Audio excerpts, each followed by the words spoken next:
Liberty Tamil நேயர்களுக்கு வணக்கம். இன்றைய நேர்காணலில் நாம் சந்திக்க இருப்பவர் டாக்டர் பொன்ராஜ் அவர்கள். வணக்கம் சார். வணக்கம் அசீஸ். இன்றைக்கு நாடு முழுவதும் வினேஷ் போகத் அவருடைய தகுதி நீக்கத்தை தான் பேசிகிட்டு இருக்கிறாங்க. அதாவது ஒலிம்பிக்கில் இறுதி போட்டி வரைக்கும் அவர் வந்திருந்தார். ஏற்கனவே காலிறுதி உள்ளிட்ட முக்கிய போட்டிகளில் வெற்றி பெற்ற போது ராகுல் காந்தி உள்ளிட்டோர் வாழ்த்து சொல்லியிருந்தாங்க. ஏற்கனவே அந்த இந்தியாவில் நடந்த அந்த பாலியல் குற்றச்சாட்டு பிரிஜ்பூஷன் சிங், முன்னாள் எம்பி பிரிஜ்பூஷன் சிங்குக்கு எதிராக மல்யுத்த வீரர்கள் எல்லாருமே போராடினாங்க. அந்த டெல்லி முழுவதும் போராட்டம் ஏற்பட்டுச்சு. அதெல்லாம் நம்ம பார்த்தோம். அதையும் மீறி இவங்க வெற்றி பெற்றே வர்றதை ராகுல் காந்தி உள்ளிட்டோர் தொடர்ந்து பாராட்டி வந்த சூழல்ல இறுதி போட்டிக்கு முன்பாக 100 கிராம் எடை அதிகமாக இருப்பதாக தகுதி நீக்கம் செய்யப்பட்டிருக்கிறாரு. இதற்கு காங்கிரஸ் கட்சி ஒரு மிகப்பெரிய ஒரு குற்றச்சாட்டு முன்வைக்கிறாங்க. வினேஷ் போகத்துடைய வெற்றி பிடிக்காதவர்களுடைய சதியாக கூட இது இருக்கலாம் அப்படின்னு சொல்லி காங்கிரஸ் கட்சி ஒரு கருத்தை தெரிவிச்சிருக்கல. இது எப்படி பாக்குறீங்க? இதுக்கு பின்னாடி என்ன சதி இருக்குன்னு பாக்குறீங்க? அது சதிதான். அது என்ன சதியா கூட இருக்கலாம். சதிதான். அது வினோஜ் போகத் போன்ற அந்த வீரர்கள், ஒலிம்பிக் வீரர்கள் இன்றைக்கு காலிறுதி போட்டியில, அரையிறுதி போட்டியில கலந்து கொண்டு இவர்களெல்லாம் வெற்றி பெறும் பொழுது இவர்களுக்கு ஏற்படாத அந்த சந்தேகம், அந்த 100 கிராம் எடை கூடிவிட்டது என்று சொல்வது ஒரு அபத்தமான குற்றச்சாட்டாகத்தான் நான் பார்க்கிறேன். இது அந்த வெற்றி வீரர் தங்கப்பதக்கத்தை வெல்வதற்கான வாய்ப்பை தட்டி பறித்திருக்கிறது என்றுதான் நான் கணிக்கிறேன். இதுல அரசியல் இருக்கு. ஏன்னா என்றைக்கு ஒரு இப்படிப்பட்ட institutions, independent institutions, independent bodies எல்லாம் அரசியல் அதிகாரம் கொண்டவர்களால் நிரப்பப்படுகிறதோ, என்றைக்கு குற்றச்சாட்டு எழுந்த பொழுது அதை கவனிக்காமல், அதை அலட்சியப்படுத்தி அந்த குற்றச்சாட்டுக்கு உள்ளானவர்களே மீண்டும் தொடர்கிறார்களோ, அன்றைக்கு அந்த இன்ஸ்டிடியூஷன் ஒட்டுமொத்தமாக அழிந்துவிடும் என்பதுதான் வரலாறு. அதுதான் இன்றைக்கு இந்த இந்திய ஒலிம்பிக் சங்கத்திலும் இது நடக்கிறது. இந்த வீரர்களுக்கு அநீதி இழைக்கப்பட்டிருக்கிறது தான் நான் கருதுகிறேன். இது அரசியல், முற்றிலுமான ஒரு பித்தலாட்ட அரசியல். அந்த அரசியலை அம்பானியினுடைய மனைவி அனிதா அம்பானி மூலமாக இது அரங்கேற்றப்பட்டிருக்கலாம் என்றுதான் கருதுகிறேன். இப்படிப்பட்ட ஒரு அபத்தமான ஒரு குற்றச்சாட்டை அவர் கடைசியில் வெற்றி பெற இருக்கக்கூடிய சூழல்ல இப்படி செய்வது இந்தியாவிற்கே இவர்கள் இழைத்த ஒரு அவமானமாகத்தான் நான் கருதுகிறேன். இது அந்த பெண்ணுக்கு மட்டும் நேர்ந்த அவமானம் அல்ல, அந்த விளையாட்டு வீரருக்கு மட்டும் நேர்ந்த அவமானம் அல்ல. இது ஒட்டுமொத்த இந்தியாவிற்கும் இந்த கேடுகட்ட அரசியலின் பால் விளைந்த அவமானமாகத்தான் நான் கருதுகிறேன். இதற்கு முழு காரணம் மோடி தான், நரேந்திர மோடி அவர்கள் தான் இதற்கு முழு காரணம். ஏற்கனவே மல்யுத்த வீரர்கள் முன்னாள் எம்பி பிரிஜ்பூஷன் சிங் நடவடிக்கை எடுக்கணும் அவர் மீது அப்படின்னு சொல்லியிருந்தாங்க. ஆனால் பாஜக எந்தவித நடவடிக்கையும் எடுக்கப்படலை. இதுக்கு பின்னாடி பாஜக தான் இருக்கு. காங்கிரஸுடைய குற்றச்சாட்டும் கிட்டத்தட்ட அதே தான் சொல்லுது. அதாவது அந்த வெற்றியை விரும்பாதவர்களுடைய சதிதான் அவர் சொல்றாங்க காங்கிரஸ் கட்சியினர். ஆனா இதுக்கு பின்னாடி என்ன சதி இருக்க போகுது? மோடியே இப்போ ஆறுதல் சொல்றாரு, நீங்க கவலைப்படாதீங்க, நீங்க ஒலிம்பிக்கினுடைய இந்தியாவினுடைய மகள் அப்படின்னு சொல்லி அவர் பாராட்டுறாரு. மோடி வெளிப்படையாக அவர் பாராட்டுறாருல, நாங்க கூட இருக்கோம்னு சொல்றாரு. ஆனாலும் அதற்கு பின்னாடி பாஜக இருக்குன்னு சதி சொல்றதை நம்ப முடியுமான்னு தெரியல. அந்த ஆறுதலை வச்சு ஒலிம்பிக் மெடல் வாங்க முடியுமா? மோடியினுடைய ஆறுதலை வச்சு என்ன பண்ண முடியும்? ஒலிம்பிக் மெடல் கிடைச்சிருமா அந்த பொண்ணுக்கு? மோடி ஆறுதல் எதுக்கு லாயக்கு? நீ ஒரு ஒரு குற்றச்சாட்டை சொல்லி ஒரு வீராங்கனை இவ்வளவு போட்டிகளை தாண்டி அந்த வீராங்கனை வெற்றி பெற்று வந்திருக்கிறாள். கடைசியில் அந்த வீராங்கனைய 100 கிராம் கூட இருக்குன்னு சொல்லி தகுதி நீக்கம் செய்கிறீர்கள் என்று சொன்னால் ஒரு டீ வாங்கி குடிக்க முடியுமா அந்த பிள்ளை, அந்த வீரர், அந்த விளையாட்டு வீரர்? சொல்லுங்க பார்ப்போம். அதனால என்ன பிரயோஜனம்? இந்த ஆறுதல்னால என்ன பிரயோஜனம்? இத்தனை வீரர்களும், தடகள வீரர்கள் அத்தனை பேருமே பல மாதங்களாக போர்க்கொடி உயர்த்தி பாலியல் குற்றச்சாட்டுக்கு உள்ளாக்கப்பட்ட பிரிஜ்பூஷன் சிங் மீது இவர் என்ன நடவடிக்கை எடுத்தார்? இவர் ஆறுதல் யாருக்கு வேண்டும்? இவர் என்ன நடவடிக்கை எடுத்தார் சொல்லுங்க. அப்ப பாஜகவுக்கு என்ன நஷ்டமாகிவிட போகிறது? வெற்றி பெற்றால் பாஜகவுக்கு ஒண்ணும் இல்ல, பிரிஜ்பூஷனுக்கு பிடிக்காது. பிரிஜ்பூஷன் தேவையானவர்கள் மட்டும்தான் வெற்றி பெற வேண்டும். அங்கதான் அந்த இது வருது, நெப்போட்டிசம் வருது. அங்கதான் ஜனநாயகத்தின் தூண்கள் மறைக்கப்பட்டு சர்வாதிகாரம் தலை தூங்குகிறது. என்றைக்கு ஒரு குற்றச்சாட்டுக்கு ஆளான ஒருத்தர், அதை பற்றி விசாரணை கிடையாது, ஒண்ணும் கிடையாது, இத்தனை தடகள வீரர்களும் ஒரு அபாண்டமான குற்றச்சாட்டை சொல்ல வேண்டும் என்று அவசியம் இல்லை. ஆனால் அவர் தொடர்கிறார் என்று சொன்னால் அவரை கூட நீக்க முடியாத ஒரு செயலற்ற தகுதியற்ற ஒரு பிரதமராகத்தானே நரேந்திர மோடி இருந்திருக்கிறார். இவரால் இவரது ஆறுதல் வார்த்தைகளால் இல்ல ஒரு மான் கி பாத்னால இவர் சொல்லக்கூடிய வார்த்தைகளுக்கு என்ன மதிப்பு இருக்கிறது, என்ன வேல்யூ இருக்கு சொல்லுங்க பாப்பா. அந்த வேல்யூக்கு என்ன என்ன அந்த வேல்யூ இருக்கு? ஒரு பிரதமரது வார்த்தைக்கு வேல்யூன்னு ஒண்ணு வேணும்ல. அந்த வேல்யூ எங்க இருக்கு? அந்த பொண்ணுக்கு நீதி கிடைச்சிருக்கா? ஏன் நீங்க திடீர்னு 100 கிராம் ஏறிடுச்சா? அந்த பொண்ணு சுய அறிவு அந்த பொண்ணுக்கு தெரியாதா? எவ்வளவு வெயிட்ட மெயின்டைன் பண்ணணும்னு அதுக்கு தெரியாதா? எவ்வளவு வெயிட்ட கண்ட்ரோலா கொண்டாடணும்னு தெரியாதா? இத்தனை தகுதி போட்டிகளில் தேர்வு பெற்று அரையிறுதி காலிறுதி அரையிறுதியில வெற்றி பெறக்கூடிய ஒரு பெண்மணிக்கு இதில் வெற்றி பெற வேண்டும் என்ற உணர்வு வராதா? அவங்க மெயின்டைன் பண்ண மாட்டாங்களா? 100 கிராம் என்ன 100 கிராம் கூடிருச்சு, நீங்க தகுதியை நீக்க செய்றீங்க. அப்ப ஏதோ ஒரு வன்மம் இருக்கிறது. அந்த வன்மத்தை எதன் காரணமாக என்பதை கண்டுபிடிக்கணும், அதை விசாரிக்கணும். அது உண்மையான ஜனநாயக அமைப்பாக இருந்தால், உண்மையாக நேர்மையாக நடக்கக்கூடிய அமைப்பாக இருந்தால், நேர்மையான தலைவர்களை கொண்ட அமைப்பாக இருந்தால், அந்த அநீதி ஒரு வீராங்கனைக்கு இழைக்கப்பட்டால் அது நிவர்த்தி செய்யப்படும்.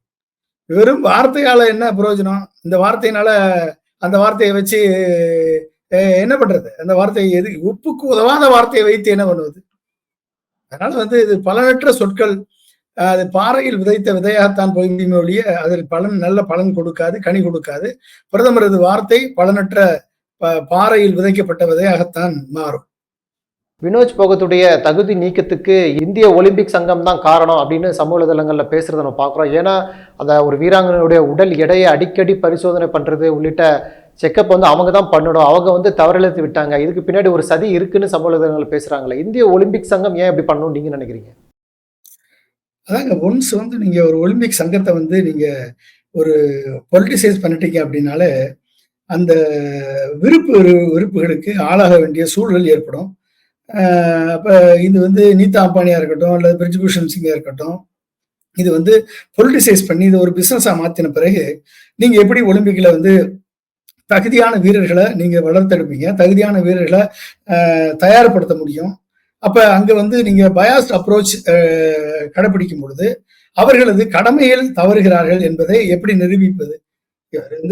வெயிட்டை மேனேஜ் பண்றது, அவங்களுக்கு தேவையான உணவுகளை கொடுப்பது, அவர்களுக்கு தேவையான பயிற்சியை கொடுப்பது, அவர்களுக்கு தேவையான தளம் அமைத்து கொடுப்பது, அவர்களுக்கு தேவையான அனைத்து வசதிகளையும் செய்து கொடுக்க வேண்டிய நிலையில் இருக்க வேண்டிய ஒலிம்பிக் சங்கம் இன்றைக்கு ஒரு 100 கிராம் எடையில் ஒரு வீரர் இன்றைக்கு தகுதி இழப்பு செய்யப்படுகிறார் என்று சொன்னால் இதை விட அவமானம் ஒலிம்பிக் சங்கத்திற்கு வேண்டுமா வேண்டாமா? இப்ப ஒலிம்பிக் சங்கத்தினுடைய தலைவர் அளவா ரிசைன் பண்ணணும். ரிசைன் பண்ணுவாங்களா? 10 ரயில் சாஞ்சு 100 பேர் 200 பேர் 300 பேர் செத்தா கூட ரயில்வே மினிஸ்டர் ரிசைன் பண்ண மாட்டார். இவங்க லால் பகதூர் சாஸ்திரியா? அப்ப அவர்களே செய்யாத பொழுது இப்படிப்பட்ட ஒரு லெசர் மாற்றல்ஸ் இந்த ஒலிம்பிக் சங்கத்திற்கு தலைமை பொறுப்பை ஏற்கும் பொழுது உங்களுக்கு அது பொலிட்டிசைஸ் பண்ணும் பொழுது, அரசியலாக்கப்படும் பொழுது அங்க இந்த தகுதியான வீரர்கள் தகுதி இழக்கப்படுவார்கள், தகுதியற்ற வீரர்கள் முன்னுரிமை கொடுப்பார்கள். ஒட்டுமொத்தமாக இந்தியா அங்கு தோற்கும். ஒலிம்பிக் சங்கம் இதுவரை எடுத்த முயற்சிகள் என்ன முயற்சிகள் எடுத்திருக்கிறது? இல்ல அதான் ஆம் ஆத்மி எம்பி சஞ்சய் சிங் சொல்றாரு, இது வினோஜ் போகத்துக்கு ஏற்பட்ட அவமானம் அல்ல, இந்தியாவுக்கே ஏற்பட்ட அவமானம். இதுல இந்திய அரசு தலையிடணும், இல்லைன்னா இந்த ஒலிம்பிக்கே புறக்கணிக்கணும் அப்படின்னு சொல்லி அவர் ஒரு கருத்தை சொல்றாருல, அது சரின்னு பாக்குறீங்களா? இல்ல, இந்திய அரசு தானே இதுக்கு காரணமா இருக்கு. இந்திய அரசு எங்க தலையிட போகுது? இந்திய அரசு தான் இதுக்கு காரணமே. இந்திய அரசு தான் ஒலிம்பிக் சங்க தலைவரை நியமிக்குது. இந்திய அரசு தான் இதற்கு இன்ஃபுளுயன்ஸ் பண்ணுது. இந்திய அரசு தான் அதுக்கு பட்ஜெட் அலாட் பண்ணுது. ஸோ அப்ப இவர்கள் எந்த அளவிற்கு ஒரு கிரவுண்ட் லெவல்ல வீரர்களை தேர்ந்தெடுப்பதில் இவர்கள் எந்த அளவுக்கு இவர்கள் அக்கறை காட்டியிருக்கிறார்கள் என்று தெரியுமா நம்மளுக்கு? சொல்லுங்க பாப்போம். எந்த அளவிற்கு இவர்கள் வில்லேஜ்ல கிராமத்துல தகுதியுள்ள நபர்களை தேர்ந்தெடுத்து அவர்களுக்கு என்ன பாலிசி வச்சிருக்காங்க, தேர்ந்தெடுப்பதில் என்ன பாலிசி வச்சிருக்காங்க? சரி, தேர்ந்தெடுத்த வீரர்களுக்கு ட்ரைனிங் கொடுப்பதற்கு என்ன ஃபெசிலிட்டி வச்சிருக்காங்க? எங்கேயாவது ஓப்பன் புக்ல இருக்கா? எத்தனை மாணவர்களுக்கு, எத்தனை இளைஞர்களுக்கு இந்திய ஒலிம்பிக் சங்கத்திற்கு ஈஸியாக நாம் செல்லலாம், நம் திறமையை காண்பித்து வெல்லலாம் என்று சொல்வதற்கான பாதை எங்கு இந்த ஒலிம்பிக் சங்கம் வகுத்து கொடுத்திருக்கிறது? சொல்லுங்க பார்ப்போம். எத்தனை பள்ளிகள்ல விழிப்புணர்வு முகாம்களை இந்த ஒலிம்பிக் சங்கம் நடத்தி இருக்கிறது? எத்தனை பள்ளிகளிலே இந்த தேர்வுகளை இவர்கள் நடத்தி இருக்கிறார்கள்? தானா தேர்வு பெற்று சில ஸ்டேட் லெவல்ல வெற்றி பெற்று நேஷனல் லெவலுக்கு பல்வேறு துன்பங்களை அனுபவித்து ஸ்பான்சர்ஷிப் வாங்கி கஷ்டப்பட்டு வீரர்கள் தானே இந்த ஒலிம்பிக் சங்கத்தை நாடி செல்கிறார்களே ஒழிய இந்த ஒலிம்பிக் சங்கம் வீரர்களை தேடி சென்றிருக்கிறதா? வீரர்களை கண்டறிய நடவடிக்கை எடுத்திருக்கிறதா? எதற்காவது வெள்ளை இறக்கி இருக்கிறதா? வீரர்களை உருவாக்கக்கூடிய ஒலிம்பிக்ல இந்த மெடல் வாங்கணும்னு டார்கெட் பிக்ஸ் பண்ணிருக்காங்களா? மாவட்டம் தோறும் 800 மாவட்டம் இருக்கு. 800 மாவட்டம் தோறும் இந்த ஒலிம்பிக்கான இன்ஃப்ராஸ்ட்ரக்சரை உருவாக்கணும், அதுக்கான ஸ்டேடியத்தை உருவாக்கணும், அதுக்கான பயிற்சியாளர்களை உருவாக்கணும், அதற்கான உபகரணங்களை கொடுக்கணும், ஸ்போர்ட்ஸ் எக்யூப்மெண்ட்ஸை கொடுக்கணும், அதுக்கான தளத்தை அமைத்து கொடுக்கணும், அதுக்கான பயிற்சி இன்டர்நேஷனல் பயிற்சியாளர்களை கொண்டு வந்து இறக்கணும், அதுக்கான உணவுகளை அவர்களுக்கு கொடுக்கணும்.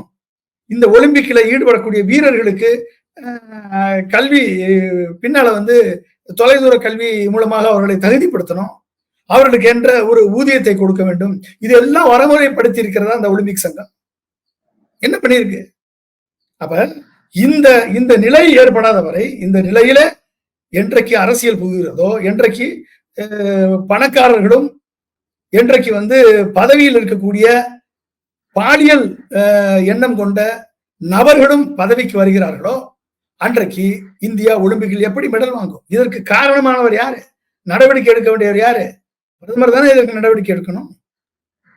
அப்ப இந்த முறை, இந்த எண்ணம், இந்த செயல் மாற்றப்படாவிட்டால், அந்த மாற்றம் வராவிட்டால் வேற எங்க மாற்றம் வரும்?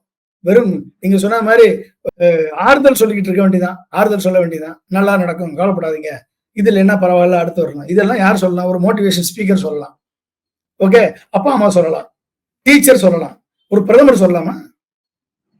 பிரதமர் என்ன பண்ணணும்? ஏற்பட்ட அநீதியை களைவதற்கு என்ன நடவடிக்கை எடுத்தார் பிரதமர்? ஒரு நடவடிக்கை எடுக்கல. அப்ப இப்படிப்பட்ட இதுல நீங்க எப்படி இதையும் தாண்டி வெல்லக்கூடிய வீரர்கள் உண்மையிலேயே சல்யூட் அடிக்கணும். அந்த அளவிற்கு அவர்கள் பட்ட துன்பம், அவர்கள் சந்தித்த கொடூரம், அவர்கள் பட்ட வேதனை, அவர்கள் இந்த ஒலிம்பிக் சங்கத்தால் கொடுக்கப்பட்ட அந்த அவமானங்கள், இத்தனையும் தாண்டி அவர்கள் நிற்கிறார்கள் என்று சொன்னால் அது உண்மையிலேயே ஒரு மிகப்பெரிய ஒரு சாதனை சரித்திரம் படைத்தவர்களாகத்தான் நாம் அவர்களை பார்க்க வேண்டும். இதையும் தாண்டித்தான் வர வேண்டிய சூழல் இன்றைக்கு இருக்கிறது. ஜனநாயகம் எங்கெல்லாம் ஒழிகிறதோ அங்கெல்லாம் சர்வாதிகாரம் தலைதூக்கும், சர்வாதிகாரம் எங்கெல்லாம் தலைதூக்குகிறதோ அங்கெல்லாம் நாடு தலைகுனியும். நன்றி சார், நிறைய தகவல்களை நேயர்களுக்கு சொல்லியிருக்கீங்க. உங்களுடைய நேரத்துக்கு மிக்க நன்றி. மிக்க நன்றி.